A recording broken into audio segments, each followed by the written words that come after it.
Good afternoon. Ito po naman po ang pumice na stone. Ano din po siya ng galing po din ito sa bulkan, yung sa pag-erupt ng ng bulkan. So ito po ang lumalabas, isa din siya sa mga elements na makukuha natin galing sa bulkan. Ito po ay nalutang na bato. Maganda po ito sa pangkabuhayan. Nakakapag din po ton sa ating chakra natin na mawawala yung mga bad energy. So ibig sabihin, ang papasok sa atin ay yung mga good energy na mawawala, yung lalo na yung mga emotion natin na madali tayong mawala ng pag-asa.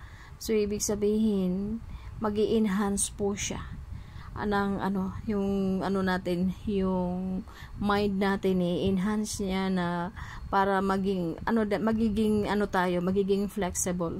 So ibig sabihin, hindi tayo basta-basta maapektuhan kung ano mang mga problema ang darating sa ating buhay. So ito po is it dispels of dealing it with negative energy, at saka siya sa magkakaroon ka po ng confidence. So ibig sabihin, marami po siyang magkakaroon ka ng courage. Ibig sabihin, hindi ka basta-basta na mawawala ng pag-asa. Ibig sabihin, nag-iisip ka ng negative, tapos bigla na lang magkakaroon ka ng yung energy na ito pala yung ibig sabihin, magiging malakas ang loob po natin. Kasi kung mayroon po tayo na mga ganito, ang meaning kasi niya is ang stone na yan is it helps bring you several metaphysical properties and emotional benefits. So ibig sabihin, hindi lang po ito pang negosyo, pang career, para din po ito sa ating body chakras.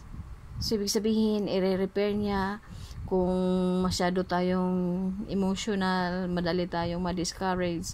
So ito po ang mabibigay sa atin ng courage na lumaban. So wag mawala ng pag-asa. Magiging magaan po ang ating pakiramdam. So sa mga mahilig po mag-collect ng mga ganito, mag-collect din po kayo ng mga ganitong klase mga stone, dahil ito po ay magbibigay din sa atin ng anong tawag diyan, yung mga swerte sa buhay. So kasi kung purely lang tayo na yung kamwat may lang, hindi dapat po maging researchful tayo, na ibig sabihin magsaliksik. Kasi sa spiritual po, hindi po yan itinuturo. Kusa po natin yan nararamdaman, at kusa pong dumarating sa ating buhay ang pagkakaroon ng spiritual na tawag yan, parang concept ng buhay natin. So tulad sa akin, ako po naman wala naman po akong mga idea about ng mga ganitong mga elements. So hindi ako gaano ibig sabihin, hindi ko po ito pansin. Pero ito na medyo na hindi lang medyo, at talagang na-realize ko na talaga kung ano ang function ng human dito sa earth. Connected din po kasi tayo sa universe.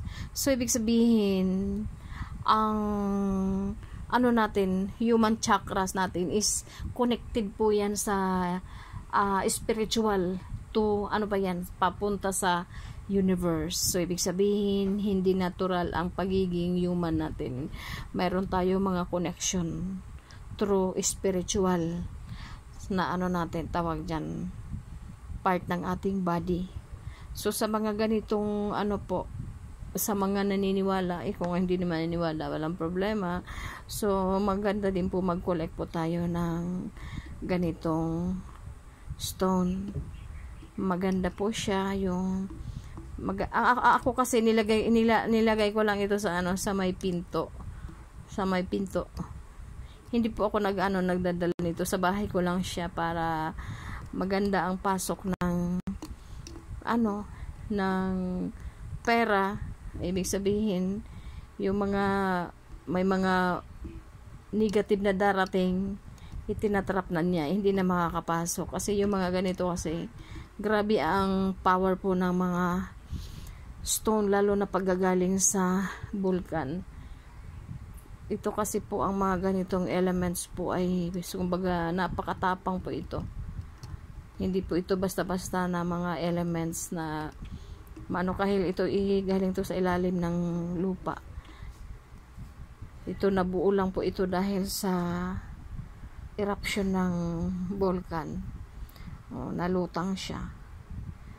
Maganda po kung mga gusto niyo po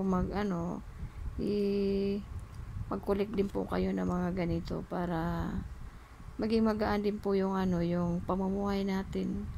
Tulad ako yung hindi ko na iniisip kung dati napaka-negative ko po pag once na ramdam ko na financially drained na ako. Parang marami akong iniisip, magpapakamatay na lang ako para ako nawala ng pag-asa.